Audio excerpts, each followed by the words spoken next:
गाड्या सुटल्या भारत केसरी मैदानातला फायनलचा फेरा सुटला आणि लढत चालू आली कोण होणार एक नंबरचा मानकरी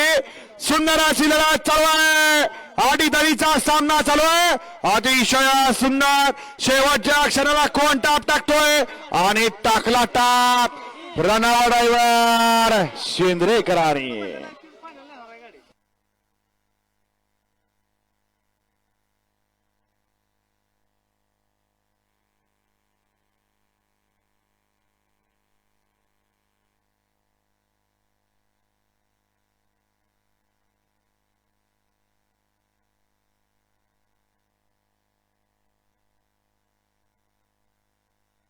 चला निकाली पंच निकालाना पाठदिशी